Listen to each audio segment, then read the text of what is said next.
Welcome to Maker Faire. It's a well-oiled show business machine here, ladies and gentlemen. All right, we'll do a little check. Shalamalagula, beef stew, lollapaloola.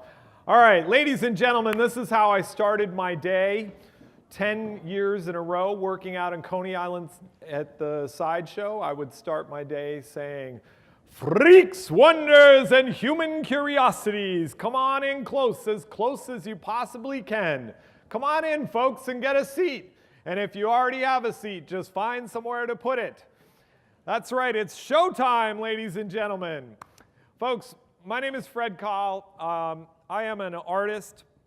I worked for many years as a creative director. I'm an award-winning creative director here in New York City. And I have recently just left to start my own venture, Scan-A-Rama 3D. We are a 3D printing company, but we don't make machines. We make the content that makes people want to make the machines. I'm here to take you on a little journey with you today to show you some of my history and some of the work that I've been up to. And the theme that I'm going to be talking about is technology as a form of entertainment. So this is what I did for 10 years in a row, way back in the day. I worked swallowing swords in the Coney Island Circus Sideshow. I still am involved out in the development of Coney Island. I've stayed involved with this organization, Coney Island, USA. It's a nonprofit arts center based in Brooklyn's amusement park. We are dedicated to preserving uniquely American entertainment forms. So the Coney Island, USA is home to the Coney Island Circus Sideshow, the last authentic live circus sideshow left in the United States.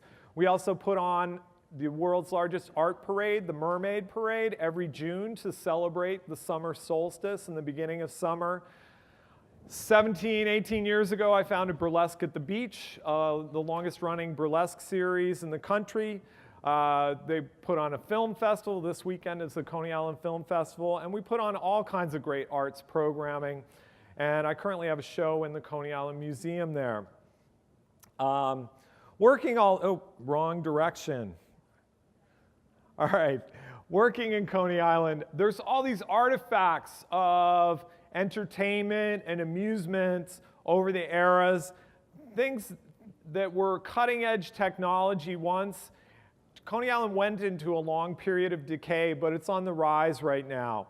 And I thought it was fitting to think about Maker Faire through the lens of Coney Island. So I'm going to share some of my insights with you today. You know, here we are at Maker Faire. It's a celebration of technology and creative applications of new technologies. People are hearkening that this is the beginning of a boom with economic development. But it's also very much about play. We're also here on, and you know, technology is all around us with video games, phones, devices, 3D printers, drones, all this stuff, and it's really all perceived as entertainment these days. But this is a long history, and we're sitting on the ground of the World's Fair. This is the 1964 World's Fair when it first opened. This forum that we see here is the Unisphere. There was a post on the Make blog this week about how would you re-envision the Unisphere. The Buckminster Fuller's original vision that it would be covered with lights and the lights could change and the data could display populations, migrations, weather patterns, all kinds of different data. But they didn't have the technology to power that, and it seems like now with Maker Faire we could set a bunch of makers loose on this thing in a weekend and cover it with LEDs, and it would really do exactly that vision.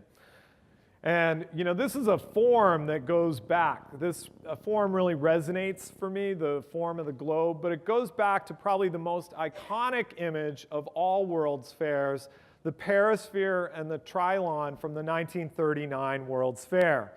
And again, this was a place where cutting-edge technology was showcased for entertainment purposes. So this ride, the parachute jump, was showcased. It was actually run by lifesavers in the 39 World's Fair and then moved to Coney Island. They call it the Eiffel Tower of Brooklyn. But this actually was a piece of technology. You know what this was originally used for? Was to train the Army and Air Force how to parachute. And it was really used by the military before it became an amusement destination. So this is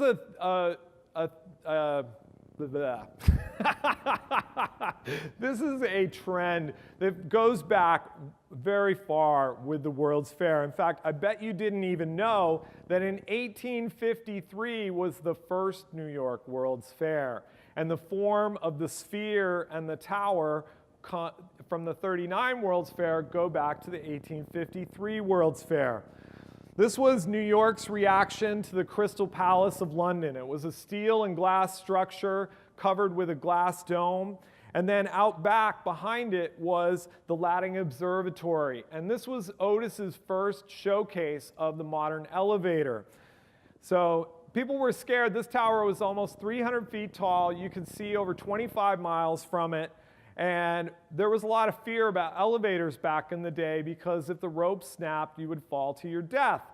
So Otis decided to demonstrate this to the crowd inside the Crystal Palace here on what is now Bryant Park in Manhattan. Otis hoisted himself over 3 stories high in front of the crowd, and then he proceeded to pull out a dagger to sever the rope. The crowd below freaked out. They were in pandemonium that this guy is committing suicide in front of them. And then when the elevator didn't fall, it proved that the Lating Observatory and his invention, the elevator, was safe. And this changed the world. Probably almost more than any other invention, it allowed the advent of Manhattanism, the skyscraper, and it really transformed architecture today.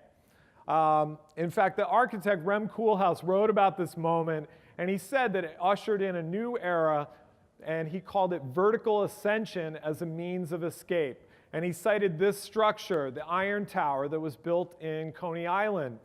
It was built in 1878, and it was the first commercial attraction as at an amusement area where this tower was actually an observation deck. You could see all the way to Manhattan from Coney Island, and people would pay to go up and get the view.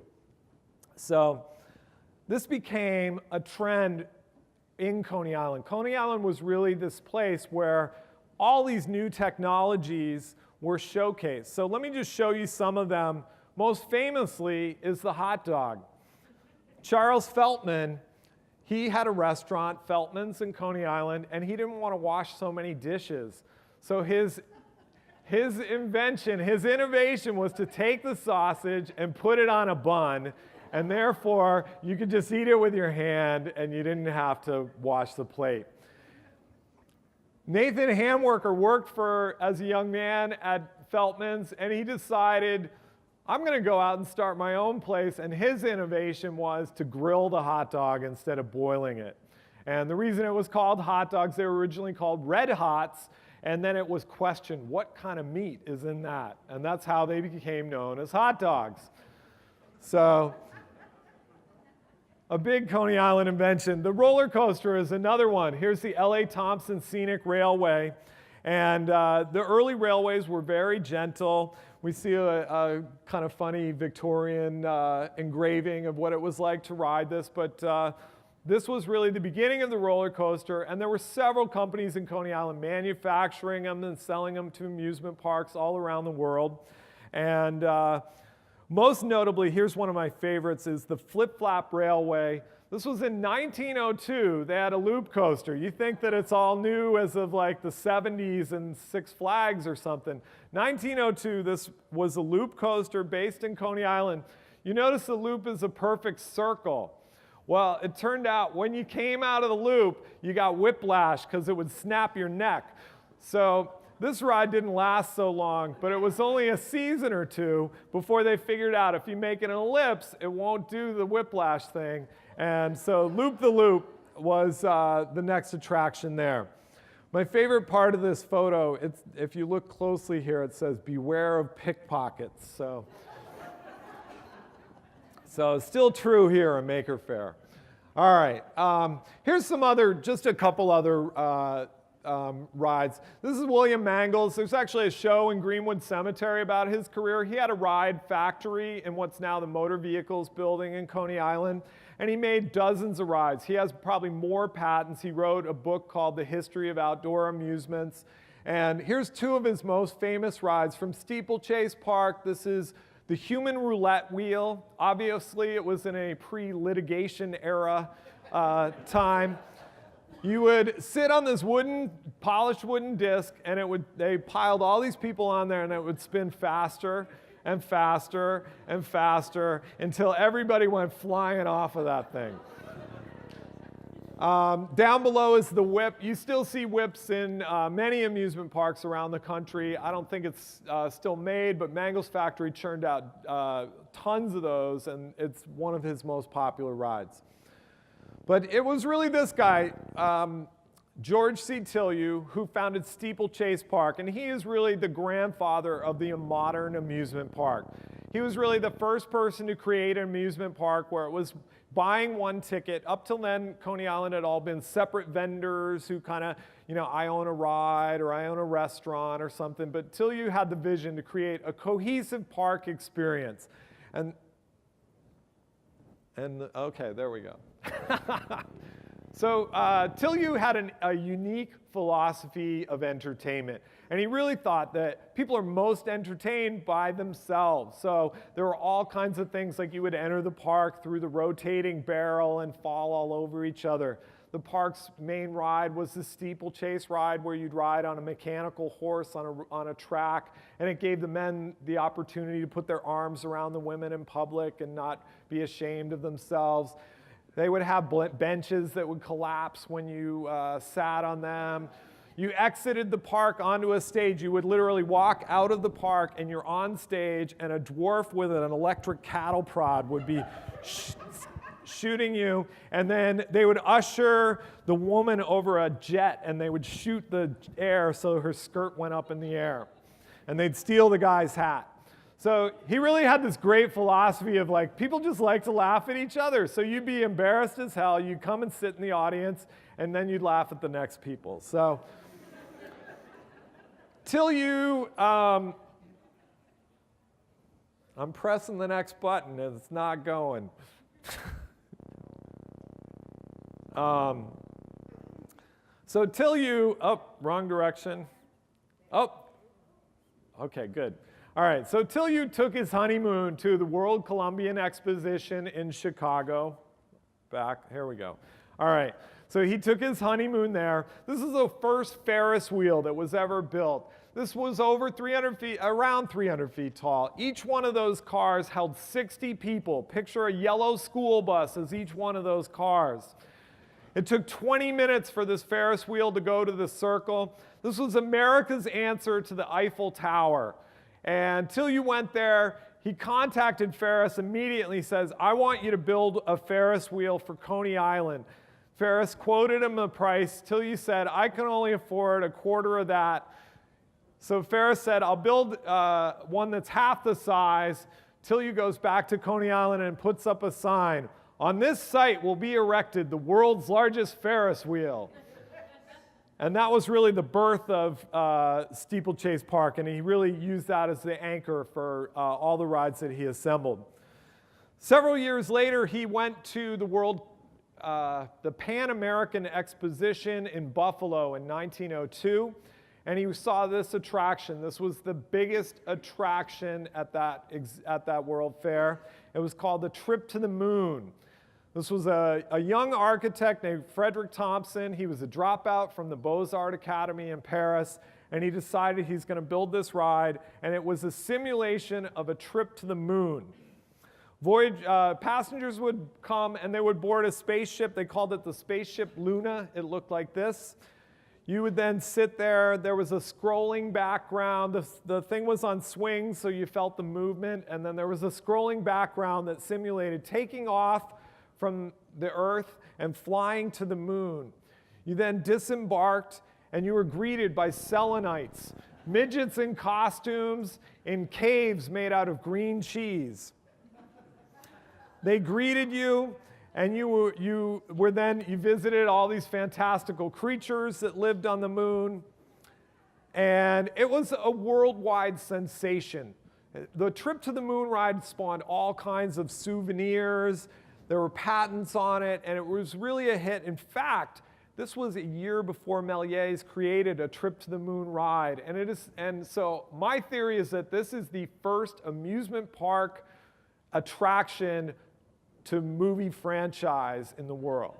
So it's said that Méliès based his on the trip to the moon. Thompson then moved his ride. Steeplechase, George Tillieu brought Thompson and the trip to the moon to Coney Island, but they only stayed with Steeplechase for a year. In fact, it's said that George Tillieu kind of wanted some competition to make Coney Island bigger and better. So they bought an old amusement park called Sea Lion Park, and they built Luna Park. They made this ride the anchor for Luna Park. This is what Luna Park looked like. That's Frederick Thompson. This was also Edison's major showcase for the light bulb. So the idea was, after emerging from the ride, you saw this fantasy landscape. This is really what he thought life might be like on the moon. So as you exited Trip to the Moon, your eye was constantly led in this busy environment. He borrowed and mixed and matched architectural styles from all around the globe. You would see Renaissance detailing, you'd see architecture from San Marco in Venice, you'd see Moroccan minarets, fantastical fairy tale castles, and then all of this was lit by over 100,000 electric lights. This was Thomas Edison's big showcase for the electric light bulb, where he really was demonstrating, that this was a viable form of illumination for night. And nobody had ever seen anything like this. Thomas Edison also spent a lot of time making motion pictures here using Luna Park as the location. People called it the City of Fire. They'd never seen anything like this. It sparked a whole trend. There was a whole trend called night bathing, where you would actually bathe on the beach by electric light. And one of the most remarkable technologies that was showcased at Luna Park, we see over here on the side. We see infant incubators with living infants. That's right. This is Dr. Martin Corney, who had invented the infant incubator. No hospital would take this invention seriously. This man saved thousands and thousands of premature babies by creating it as a carnival attraction in Coney Island. He then had infant incubators at amusement parks all around the country until that has now become standard practice in hospitals worldwide. But you would go in, you would see the tiny little premature babies in the infant incubators, and that was one of the biggest attractions that Luna Park had. So that's Luna Park, and when I started working in Coney Island, I really was fascinated by this. The architectural forms of the park really resonated for me. There's been a lot of activity with rezoning the park in the last few years, and the thing that I least want to see out there is this development of these bland refrigerator box architecture, and I really wanted to create a project that paid homage to this work and really kind of like struck a chord with people in terms of creating architecture with meaning for people. So I always thought, well, maybe if I'm retired, I'm going to build this thing out of toothpicks. And, someday, I'm going to do that someday. But something special happened a few years ago, and that was the advent of the desktop 3D printer. And I realized, wow, this is really the tool that you could use. So this is a MakerBot cupcake. This is Skimball's Gothic Cathedral playset. And it was really seeing that model, because back then these 3D printers were only, now there's a printer down there that's printing 15-foot tall stuff, but this printer maybe did 4 inches square or something, but Skimball made all this in parts and was able to assemble a greater whole. And when I saw that, I realized this is the tool I want to use to create Luna Park. So I started modeling it, and I did some 3D modeling in college a million years ago. I was playing around with Google SketchUp, Trimble SketchUp now, creating some of these forms. But the problem was Luna Park was so ornate. All of this stuff was so complex. So I kind of started delving deeper, and I started modeling. So these are all some models that I have. I have an exhibit downstairs in the Hall of Science here at Maker Faire this weekend of some of the prints, and we'll get to that. But these are some of the first models where I really started to get into the actual details. I only have what historic photographs I've collected online, collecting postcards through eBay, photographs, etc. Amassed about 200 images of Luna Park. I have them as a Flickr group, but I started building all this architecture and software with the idea to 3D print it. This is the new version of the Luna Park Tower that I've just been working on this week. When 3D printed, this model is going to be about 7 feet tall. So the other thing that I realized, though, is Coney Island is really not just about these fantasy architecture forms. It's really about the people. This is a painting by Reginald Marsh. And it really shows like the honky-tonk and the like mixing of all races and cultures and the sort of magic energy of all this melting pot and the sun and the sand and the honky-tonk and how it all comes together to form this magic chemistry and energy. And this was what was kind of missing for me as I started exploring this stuff. So there's this company called Reconstruct Me. They came out with this software that let you use an Xbox Kinect controller to scan. There's a friend of mine, Tony Buser, in the audience. He was the first guy using this to actually scan people doing busts. And I knew it was possible to scan more than just the bust, but I started doing these portraits of all my friends in Coney Island. But I wanted to do full body. I wanted to really capture people like they are on the street. So I invented a couple things. This was my first endeavor. I used a hub from a car tire. It's a heavy-duty Lazy Susan for full-body scanning. I published it on Thingiverse. And then went a little further. I invented a vertical rail to kind of steady the movement of the Kinect. And I'm able to, in about 40 to 60 seconds, create full-body 3D scans that I can then take to 3D prints. So these are the two parts of the invention. They were published last fall in Make Magazine's 3D printer issue.